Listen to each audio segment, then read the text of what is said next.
ವೀಕ್ಷಕರೇ, ಭಾರತೀಯ ಕಿರುತೆರೆಯ ಇತಿಹಾಸದಲ್ಲಿ ಬಿಗ್ ಬಾಸ್ ಎಂಬ ಶೋ ಮಾಡಿದಷ್ಟು ಬಹುಶಃ ಯಾವ ರಿಯಾಲಿಟಿ ಶೋ ಕೂಡ ಮಾಡಿಲ್ಲ. ಇವತ್ತಿಗೂ ಆಯಾ ಭಾಷೆಗಳಲ್ಲಿ ಈ ಒಂದು ಕಾರ್ಯಕ್ರಮ ಪ್ರಸಾರ ಆಗುವಂತ 3 ತಿಂಗಳ ಕಾಲ ತಮ್ಮ ಪ್ರೇಕ್ಷಕರನ್ನ ಹಿಡಿದಿಟ್ಕೊಳ್ಳೋದಕ್ಕೆ ಇತರ ಚಾನೆಲ್ಗಳು ಮಾಡುವಂತ ಸರ್ಕಸ್ ಅಷ್ಟಿಷ್ಟಲ್ಲ.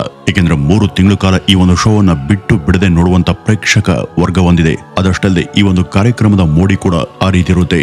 100 ದಿನಗಳ ಕಾಲ ಹೊರ ಜಗತ್ತಿನ ಸಂಪರ್ಕ ಇಲ್ಲದೆ ಅನಾಮಿಕ ವ್ಯಕ್ತಿಯ ಜೊತೆ ಬಿಗ್ ಬಾಸ್ ಕೊಡುವಂತ ಆಜ್ಞೆಗಳ ನಡೆದುಕೊಳ್ಳುವಂತ ಈ ಒಂದು ಶೋ ಬಹುಬೇಗ ಜಗತ್ತಿನ ಎಲ್ಲಾ ಕಡೆ ಪ್ರಸಿದ್ಧಿಯನ್ನ ಪಡೆದುಕೊಂಡಿತ್ತು. ವೀಕ್ಷಕರೇ, ಮನುಷ್ಯರು ಸಹಜವಾಗಿ ಕುತೂಹಲಿಗಳು. ಇನ್ನೊಬ್ಬರ ಬಗ್ಗೆ ಮಾತನಾಡೋದು, ಅವರ ಜೀವನದ ಬಗ್ಗೆ ತಲೆ ಕೆಡಿಸಿಕೊಳ್ಳೋದು ಮನುಷ್ಯನ ಸಹಜವಾದಂತ ಪ್ರಕ್ರಿಯೆಗಳು ಅಂತ ಮನಃಶಾಸ್ತ್ರ ಕೂಡ ಒಪ್ಪುತ್ತೆ ಮತ್ತೆ ದೃಢೀಕರಿಸುತ್ತೆ ಕೂಡ. ಈ ಬಿಗ್ ಬಾಸ್ ನ ಶೋ ನಡೆಯೋದು ಇಂಥ ತತ್ವಗಳ ಆಧಾರದ ಮೇಲೆನೆ. ವೀಕ್ಷಕರೇ, ಬಿಗ್ ಬಾಸ್ಗೆ ಬರೋದು ಹೆಚ್ಚಿನವರಲ್ಲಿ ಸೆಲೆಬ್ರಿಟಿಗಳು. ಜನಕ್ಕೆ ಸೆಲೆಬ್ರಿಟಿಗಳ ಬಗ್ಗೆ, ನಟ ನಟಿಯರ ಬಗ್ಗೆ ತಿಳಿದುಕೊಳ್ಳುವಂತ ಕುತೂಹಲ ಇದ್ದೇ ಇರುತ್ತೆ. ಅದರಲ್ಲೂ ಅವರು ನಿಜ ಜೀವನದಲ್ಲಿ ಹೇಗಿರ್ತಾರೆ ಅಂತ ತಿಳಿದುಕೊಳ್ಳುವಂತ ಕುತೂಹಲ ಬಹುತೇಕ ಜನಕ್ಕೆ ಇದ್ದೇ ಇರುತ್ತೆ. ಈ ಒಂದು ಕಾರ್ಯಕ್ರಮವನ್ನ ಜನ ಹೆಚ್ಚಾಗಿ ನೋಡೋದಕ್ಕೆ ಇದು ಕೂಡ ಒಂದು ಮುಖ್ಯ ಕಾರಣ. ಸಿಟ್ಟು, ಕೋಪ, ನೋವು, ಹತಾಶೆ ಇವೆಲ್ಲವೂ ಕೂಡ ಮನುಷ್ಯನ ಸಹಜ ಗುಣಗಳು. ಆದ್ರೆ ಅವೇ ಗುಣಗಳನ್ನ ಸೆಲೆಬ್ರಿಟಿಗಳಲ್ಲಿ ನೋಡೋದು ಅನೇಕರಿಗೆ ವಿಶೇಷ ಅಂತ ಅನಿಸಬಹುದು. ಹಾಗಾಗಿ ಬಿಗ್ ಬಾಸ್ ಅನ್ನ ನೋಡೋದಕ್ಕೆ ಲಕ್ಷಾಂತರ ಜನರು ಪ್ರತಿದಿನ 1.5 ಗಂಟೆ ಸಮಯವನ್ನ ಎತ್ತಿಡ್ತಾರೆ. ಆದ್ರೆ ಅವರು ಕೂಡ ನಿಮ್ಮಂತೆ ಸಾಮಾನ್ಯರು. ಅವ್ರಿಗೂ ನಮ್ಮ ನಿಮ್ಮಂತೆ ಜೀವನದಲ್ಲಿ ಭಾವನೆಗಳು ಇರ್ತವೆ ಅನ್ನುವಂತ ಸತ್ಯ ಅರ್ಥ ಆದಾಗ ಅದು ಏನೂ ಅಲ್ಲ ಅಂತ ಅನಿಸ್ತಂತ ದಿನ ಬಿಗ್ ಬಾಸ್ ಶೋಗೆ ಇರುವಂತ ಮಹತ್ವ ಕಳೆದು ಹೋಗುತ್ತೆ. ಇನ್ನು ಕಾಂಟ್ರವರ್ಸಿ ಮಾಡ್ಕೊಂಡಿರುವಂತ ಸೆಲೆಬ್ರಿಟಿಗಳನ್ನ ಈ ಒಂದು ಶೋಗೆ ಕರೆಸೋದ್ರಿಂದ ಜನ ಹೆಚ್ಚೆಚ್ಚು ಇದನ್ನ ಆಸಕ್ತಿಯಿಂದ ನೋಡ್ತಾರೆ ಅನ್ನೋದು ಜನಜನಿತವಾದ ಸತ್ಯ. ಮೊದಲೆಲ್ಲ ಬರೀ ಟಿವಿಯಲ್ಲಿ ಬರುವಂತ ಜನರನ್ನ ಮಾತ್ರ ಹೆಚ್ಚಾಗಿ ಆಹ್ವಾನಿಸಲಾಗ್ತಿತ್ತು. ಆದ್ರೆ ಇತ್ತೀಚೆಗೆ ಸೋಷಿಯಲ್ ಮೀಡಿಯಾದ ಪ್ರಭಾವದಿಂದ ಏನು ಕೂಡ ಅಲ್ಲದಂತ ಸಾಮಾನ್ಯ ವ್ಯಕ್ತಿಗಳು ಕೂಡ ರಾತ್ರೋರಾತ್ರಿ ಸುದ್ದಿಯಾಗಿ ಸೆಲೆಬ್ರಿಟಿ ಆಗ್ತಾರೆ. ಹೂವಿನ ಬಾಣದಂತೆ ಹಾಡನ್ನ ಯದ್ವಾ ತದ್ವಾ ಹಾಡದಂತ ಯುವತಿ ಅಮ್ಮುಗೌಡ ಅವರನ್ನೇ ತೆಗೆದುಕೊಳ್ಳಿ. ಆಕೆ ಈ ಒಂದು ಹಾಡು ಸೋಷಿಯಲ್ ಮೀಡಿಯಾಗಳಲ್ಲಿ ಬಂದದೇ ತಡ ಫೇಮಸ್ ಆಯ್ತು ಈ ಹುಡುಗಿ. ಅದರಲ್ಲೂ ಮೈಸೂರು ದಸರಾದಲ್ಲಂತೂ ಜನರು ಆಕೆ ಜೊತೆ ಸೆಲ್ಫಿಗೆ ಮುಗಿ ಬೀಳೋದನ್ನು ನೋಡಿ ಹೀಗೂ ಆಗುತ್ತಂತ ಜನ ಅಚ್ಚರಿಯನ್ನ ಪಟ್ಟಿದ್ರು. ನಂತರ ಇತ್ತೀಚೆಗೆ ಕೆಲವು ಕಾರ್ಯಕ್ರಮಗಳಿಗೆ ಅತಿಥಿಗಳಾಗಿ ಹೋಗಿದ್ದು ಕೂಡ ನಿಜಕ್ಕೂ ಇದೊಂದು ವಿಪರ್ಯಾಸ ಅಂತಾನೆ ಹೇಳ್ಬಹುದು. ಇಂಥದ್ದನ್ನೆಲ್ಲ ನೋಡಿದಾಗ ನಮ್ ಜನಕ್ಕೆ ಏನಾಗಿದೆ, ನಾವೇನಾದ್ರೂ ಹುಚ್ಚರ ಸಂತೆಯಲ್ಲಿ ಬದುಕ್ತಿದೀವಾ ಅಥವಾ ನಾವೇ ಸರಿ ಇಲ್ವಾ ಅನ್ನುವಂತ ಪ್ರಶ್ನೆ ಕೂಡ ಹುಟ್ಟೋದು ಸುಳ್ಳಲ್ಲ. ಆದ್ರೆ ಈ ಬಿಗ್ ಬಾಸ್ ಅಂದ್ರೆ ಇಷ್ಟ ಮಾತ್ರನ? ಸೆಲೆಬ್ರಿಟಿಗಳು ನಿಜ ಜೀವನದಲ್ಲಿ ಹೇಗಿರ್ತಾರೆ ಅಂತ ತೋರಿಸೋದು ಮಾತ್ರ ಈ ಒಂದು ಶೋಗೆ ಸೀಮಿತ ಆಗಿದ್ಯಾ? ಖಂಡಿತ ಇಲ್ಲ. ಅನೇಕ ನಟ ನಟಿಯರಿಗೆ ಸೆಲೆಬ್ರಿಟಿಗಳಿಗೆ ವೃತ್ತಿಯನ್ನ ಕಟ್ಕೊಳ್ಳೋದಿಕ್ಕೆ, ಜೀವನದಲ್ಲಿ 2ನೇ ಇನ್ನಿಂಗ್ಸ್ ಶುರು ಮಾಡೋದಿಕ್ಕೆ ಸಹಾಯ ಮಾಡಿದೆ ಕೂಡ. ಹಾಗೆ ನೋಡಿದ್ರೆ ಬಿಗ್ ಬಾಸ್ ಶೋಗೂ ವಿವಾದಗಳಿಗೂ ಎಂದೆಂದಿಗೂ ಕೂಡ ಅವಿನಾಭಾವ ಸಂಬಂಧನೆ. ಯಾವುದೇ ಭಾಷೆಯಲ್ಲಿ ನಡೀಲಿ, ವಿವಾದಗಳು ಆ ಒಂದು ಕಾರ್ಯಕ್ರಮವನ್ನ ಹಿಂಬಾಲಿಸ್ತಾನೆ ಇರ್ತವೆ. ಹಾಗೆ ನೋಡಿದ್ರೆ ಈ ಒಂದು ಕಾರ್ಯಕ್ರಮ ನಡೆಯೋದೇ ಕಾಂಟ್ರವರ್ಸಿಗಳಿಂದ. ಬೇಕಾದ್ರೆ ನೀವೊಂದ್ಸಾರಿ ಗಮನಿಸ್ ನೋಡಿ, ಪ್ರತಿ ವರ್ಷ ಈ ಒಂದು ಕಾರ್ಯಕ್ರಮಕ್ಕೆ ಸ್ಪರ್ಧಿಗಳನ್ನ ಕರೆಸೋದೆ ಆ ವರ್ಷದಲ್ಲಿ ಯಾರು ಹೆಚ್ಚು ಸುದ್ದಿಯನ್ನ ಮಾಡಿರ್ತಾರೋ, ಯಾರು ಹೆಚ್ಚು ಕಾಂಟ್ರವರ್ಸಿಯನ್ನ ಮಾಡ್ಕೊಂಡಿರ್ತಾರೋ, ಯಾರು ಹೆಚ್ಚು ವಿವಾದಗಳನ್ನ ಮಾಡ್ಕೊಂಡಿರ್ತಾರೋ ಅಂತವರನ್ನೇ ಕರೆಸ್ತಾರೆ. ಎಲ್ಲಾ ಭಾಷೆಗಳಲ್ಲೂ ಕೂಡ ಅಪಾರ ಜನಮನ್ನಣೆ ಗಳಿಸಿರುವಂತ ಈ ಒಂದು ಕಾರ್ಯಕ್ರಮ ಉಳಿದೆಲ್ಲ ಕಾರ್ಯಕ್ರಮಕ್ಕಿಂತನೂ ಕೂಡ ಹೆಚ್ಚು TRP ರೇಟಿಂಗ್ಸ್ ಮತ್ತು ಜಾಹೀರಾತುದಾರರ ಮೂಲಕ ಈ ಒಂದು ಚಾನೆಲ್ಗೆ ಹಣದ ಹೊಳೆಯನ್ನೇ ಹರಿಸುತ್ತೆ. ನಾವಂತೂ ಈ ಒಂದು ಕಾರ್ಯಕ್ರಮವನ್ನ ನೋಡಲ್ಲಪ್ಪ, ಅದೊಂದು ಕೆಟ್ಟ ಶೋ, ಅದರಿಂದ ಏನು ಸಮಾಜಕ್ಕೆ ಉಪಯೋಗ ಇಲ್ಲ ಅಂತ ಹೇಳೋರನ್ನ ನೀವು ಸೋಷಿಯಲ್ ಮೀಡಿಯಾದಲ್ಲಿ ನೋಡೇ ಇರ್ತೀರ. ಈ ಬಿಗ್ ಬಾಸ್ಗೆ ಸಂಬಂಧಪಟ್ಟಂತ ಪ್ರತಿ ಪೋಸ್ಟ್ ಅಲ್ಲೂ ಕೂಡ ಇಂಥ ಕಮೆಂಟ್ಗಳು ಸ್ವಲ್ಪನಾದ್ರೂ ಇದ್ದೇ ಇರ್ತವೆ.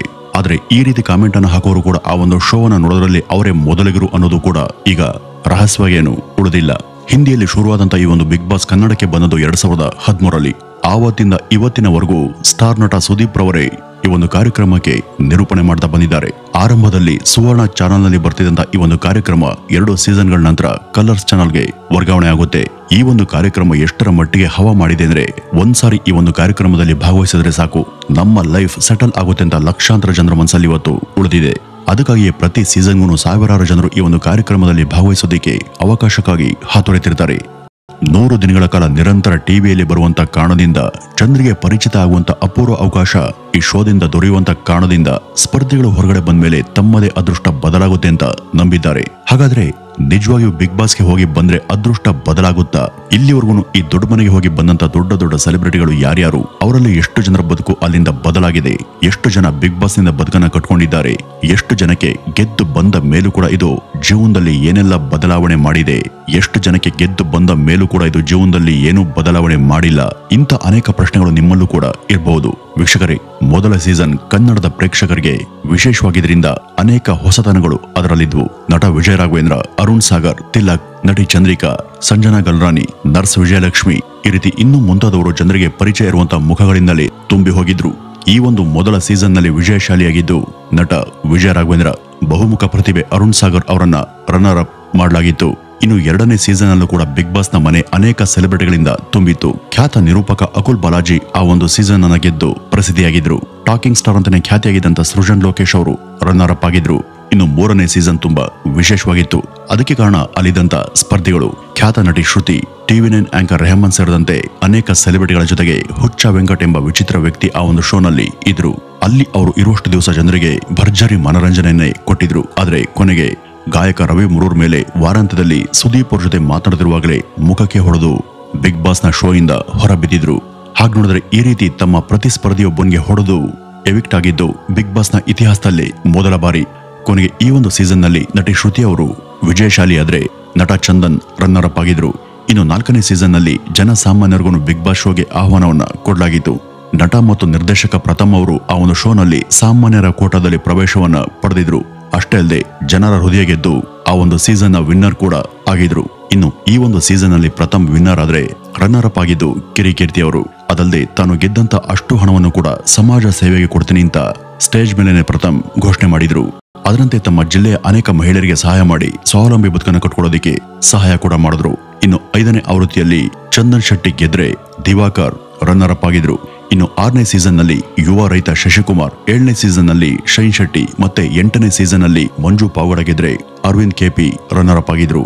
ಇನ್ನು 2022ರಲ್ಲಿ ಬಂದಂತ 9ನೇ ಸೀಸನ್ ನಲ್ಲಿ ನಟ ರೂಪೇಶ್ ಶೆಟ್ಟಿ ಗೆದ್ರೆ 10ನೇ ಸೀಸನ್ ನಲ್ಲಿ ಕಾರ್ತಿಕ್ ಮಹೇಶ್ ಗೆದ್ದು ಡ್ರೋನ್ ಪ್ರತಾಪ್ ರನ್ನರ್ ಅಪ್ ಆಗಿದ್ರು.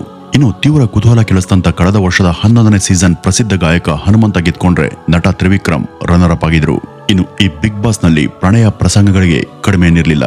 ಹೆಚ್ಚು ಕಡಿಮೆ 3 ತಿಂಗಳು ಅಲ್ಲಿ ಇರೋದ್ರಿಂದ ಯುವ ಸೆಲೆಬ್ರಿಟಿಗಳು ಪ್ರೇಮದ ಕನಸಲ್ಲಿ ಮೈ ಮರೆಯುವಂತ ಹಲವಾರು ಘಟನೆಗಳು ದೊಡ್ಡ ಮನೆಯಲ್ಲಿ ನಡೆದಿದ್ವು.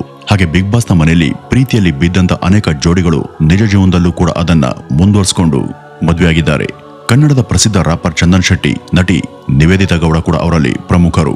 8ನೇ ಸೀಸನ್ ಅಲ್ಲಿ ಪ್ರಮುಖ ಆಕರ್ಷಣೆಗಳಾಗಿದ್ದಂತ ಈ ಒಂದು ಜೋಡಿ ಪ್ರೀತಿಯಲ್ಲಿ ಬಿದ್ದಿತ್ತು. ನಂತರ ಮೈಸೂರು ದಸರಾ ಕಾರ್ಯಕ್ರಮದಲ್ಲಿ ತಮ್ಮ ಪ್ರೇಮ ನಿವೇದನೆಯನ್ನ ಮಾಡಿ ಚಂದನ್ ಶೆಟ್ಟಿ ವಿವಾದವನ್ನ ಮಾಡಿಕೊಂಡು ಸುದ್ದಿಯಲ್ಲಿದ್ರು. ಆದ್ರೆ ತಮ್ಮಲ್ಲಿನ ಭಿನ್ನಾಭಿಪ್ರಾಯದಿಂದ ಇತ್ತೀಚೆಗೆ ದೂರ ಆಗಿದ್ದಾರೆ. ಇನ್ನು 6ನೇ ಸೀಸನ್ ಅಲ್ಲಿ ಕಿರುತೆರೆ ನಟಿ ದಿವ್ಯಾ ಮತ್ತು ಪ್ರಸಿದ್ಧ ಬೈಕ್ ರೇಸರ್ ಕೆಪಿ ಅರವಿಂದ್ ರವರು ಕೂಡ ಪ್ರೇಮದಲ್ಲಿ ಬಿದ್ದಿದ್ರು. ಆದ್ರೆ ಇವರಿಬ್ರು ಮದುವೆ ಇನ್ನೂ ಕೂಡ ನಡೆದಿಲ್ಲ. ಆದ್ರೆ ಮುಂದೆ ಮದುವೆ ಆಗ್ತಾರೆ ಅನ್ನುವಂತ ಸುದ್ದಿಗಳು ಕೂಡ ಇದ್ದಾವೆ. ಇವಿಷ್ಟು ಇವರ ಕಥೆಗಳಾದ್ರೆ ಇನ್ನು ಅನೇಕ ಪ್ರೇಮ ಕಥೆಗಳು ಬಿಗ್ ಬಾಸ್ ನಲ್ಲಿ ಹುಟ್ಟಿ ಬಿಗ್ ಬಾಸ್ ನಲ್ಲಿ ಕೊನೆಗೊಂಡಿವೆ. ವೀಕ್ಷಕರೇ, ಈ ಒಂದು ಶೋನಿಂದ ಬದುಕನ್ನ ಕಟ್ಕೊಂಡವರು ಕೆಲವರಾದ್ರೆ ಇದ್ದಲ್ಲೇ ಇದ್ದು 6ಕ್ಕೆ ಇಳಿದೆ 3ಕ್ಕೆ ಇಳಿದವರು ಕೂಡ ಹಲವಾರು ಜನ ಇದ್ದಾರೆ. ಬಿಗ್ ಬಾಸ್ ಕಾರ್ಯಕ್ರಮವನ್ನ ಅನೇಕರು ತಮ್ಮ ವೃತ್ತಿ ಬದುಕಿಗೆ ಲಾಂಚಿಂಗ್ ಪ್ಲಾನ್ ಅಂತ ಅನ್ಕೊಂಡು ಬಂದವರು ಎಷ್ಟೇ ಪ್ರಯತ್ನ ಮಾಡಿದ್ರು ಕೂಡ ಎದ್ದೇಳೋದಕ್ಕೆ ಆಗದೆ ಜೀವನದಲ್ಲಿ ಸೋತವರು ಕೂಡ ಅನೇಕರು ಇದ್ದಾರೆ. ಅದರಂತೆ ಈ ಒಂದು ಸೀಸನ್ ಕೂಡ ವಿಶೇಷವಾಗಿದ್ದು ಅನೇಕ ಖ್ಯಾತ ಸೆಲೆಬ್ರಿಟಿಗಳೇ ತುಂಬ ಹೋಗಿದ್ದಾರೆ. ಕಾಕ್ರೋಚ್, ಧ್ರುವಂತ್, ಧನುಷ್, ಗಿಲ್ಲಿ, ಚಂದ್ರಪ್ರಭಾ, ನಟಿ ಅಶ್ವಿನಿ ಗೌಡ, ಸ್ಪಂದನ, ಕಾವ್ಯ, ನಿರೂಪಕಿ ಜಾಹ್ನವಿ, ಜೊತೆಗೆ ಉತ್ತರ ಕರ್ನಾಟಕದ ಜಾನಪದ ಹಾಡುಗಾರ ಮಾಳೋ ನಿಪನಾಳ, ಮತ್ತೆ ಮಲ್ಲಮ್ಮ, ರಕ್ಷಿತಾ ಶೆಟ್ಟಿ, ರಾಶಿಕಾ, ಈ ರೀತಿ ಇನ್ನೂ ಅನೇಕರು ಇದ್ದಾರೆ. ಎಂದಿನಂತೆ ಈ ಒಂದು ಶೋನಲ್ಲೂ ಕೂಡ ಪ್ರತಿ ದಿವಸ ವಾದ ವಿವಾದ, ವಾಗ್ವಾದ, ಕಿರುಚಾಟ, ಅರ್ಚಾಟಗಳು ಸಾಮಾನ್ಯವಾಗಿದ್ದಾವೆ. ಇನ್ನು ನಿನ್ನೆಯಷ್ಟೇ ಮತ್ತೆ 3 ಜನ ವೈಲ್ಡ್ ಕಾರ್ಡ್ ನ ಮೂಲಕ ಎಂಟ್ರಿಯನ್ನ ಪಡೆದಿದ್ದಾರೆ. ವೀಕ್ಷಕರೇ, ಅದೇನೇ ಇರಲಿ, ಒಟ್ನಲ್ಲಿ ಒಂದು ರಿಯಾಲಿಟಿ ಶೋ ರೀತಿ ಮಾತ್ರ ನೋಡಿ ಆನಂದಿಸಬೇಕು. ಅದರಲ್ಲಿ ಹೋಗಿ ಬಂದವರು ಗೆಲ್ಲಿ ಸೋಲ್ಲಿ ತಮ್ಮ ಬದುಕನ್ನ ತಾವು ಕಟ್ಕೊಳ್ತಾರೆ. ಆದರೆ ಇಲ್ಲಿ ನಮ್ಮ ಬದುಕು ನಮಗೆ ಇರ್ಲಿ ಅಂತ ಆಶ್ವಸ್ತ ಇನ್ನಷ್ಟು ಇಂಟ್ರೆಸ್ಟಿಂಗ್ ವಿಚಾರಗಳೊಂದಿಗೆ ಮತ್ತೆ ಮುಂದಿನ ವಿಡಿಯೋದಲ್ಲಿ ಭೇಟಿಯಾಗೋಣ. ಅಲ್ಲಿವರೆಗೂ ನಮಸ್ಕಾರ.